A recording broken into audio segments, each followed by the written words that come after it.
Okay, good afternoon, everybody. A packed room today. Thank you all for coming.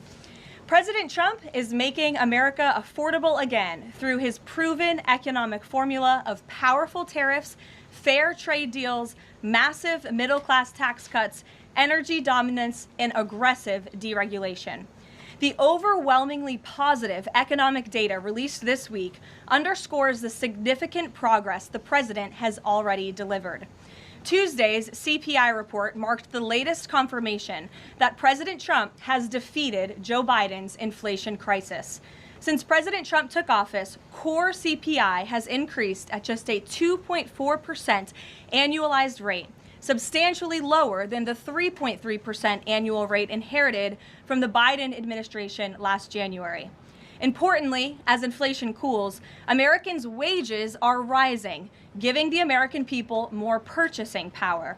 And with what is likely going to be a record-breaking tax refund season in the next couple of weeks, the American people will be reaping the rewards of the massive tax cuts that were signed into law by the president.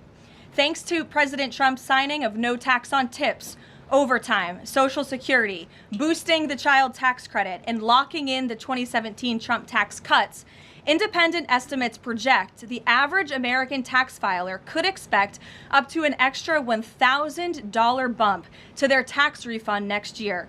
This is going to be a helpful boost to working families who are making ends meet. On the energy front, the national average price for a gallon of regular gas this week fell to its lowest level in 5 years, thanks to President Trump's drill baby drill agenda. According to Gas Buddy, the average price for regular gas on Monday was below $3 per gallon in 43 states, below $2.75 per gallon in 30 states, and at or below $2.50 per gallon in 17 states. In fact, gas prices were below $2 a gallon at stations in at least 19 states. Don't forget, this was unheard of just a couple of short years ago. Overall, drivers are projected to spend $11 billion less at the gas pump this year than they did last year, resulting in hundreds of dollars in critical savings for the average American family. We're also seeing the housing market rebound as borrowing costs ease and income growth outpaces home price gains. According to a new report also released this week from the National Association of Realtors, existing home sales in December rose to their fastest pace in 3 years. To further improve housing affordability, President Trump has recently announced and directed Fannie and Freddie to purchase $200 billion worth of mortgage bonds. As a result of these actions, mortgage rates have fallen to their lowest level in years. As of last Friday, rates for the average 30-year mortgage are down more than 1 full percentage point. Because of these significant declines, monthly housing payments are now at their lowest level in 2 years, and we expect this decrease to continue.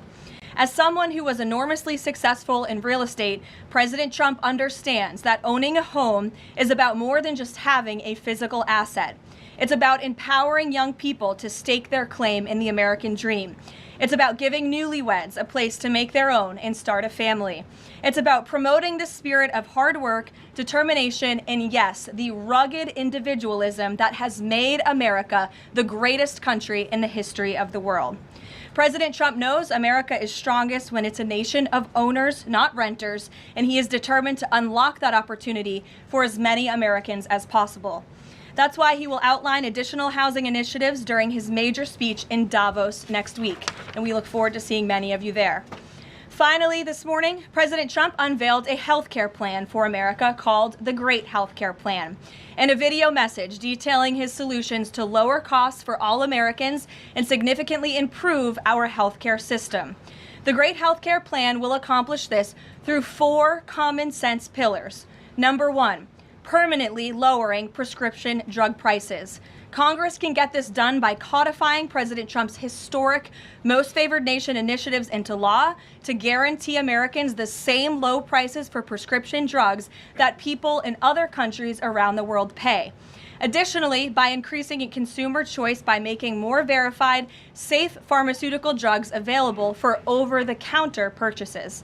Number 2, The Great Healthcare Plan will stop sending big insurance companies billions in extra taxpayer-funded subsidy payments and instead send that money directly to eligible Americans to allow them to buy the health insurance of their choice.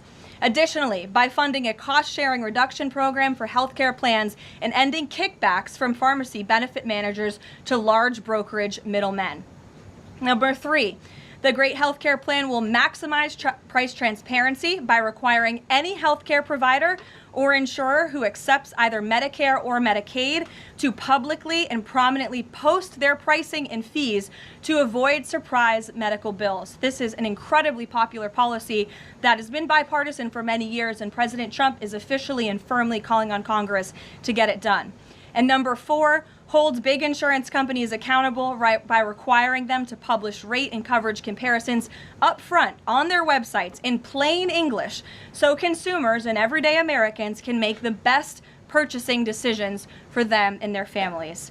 These are common sense actions that make up President Trump's great healthcare plan, and they represent the most comprehensive and bold agenda to lower healthcare costs to have ever been considered by the federal government. Congress should immediately take up President Trump's plan and pass it into law. For Americans watching at home, you can visit greathealthcare.gov right now for more information on the Great Healthcare Plan. And with that, we will open it up to questions. In our new media seat today, we have a familiar face, Riley Gaines. I'm surprised it took us a year to get you here, but I'm very happy to see you. I know you have a new podcast, The Riley Gaines Show. And so thank you, and you brought a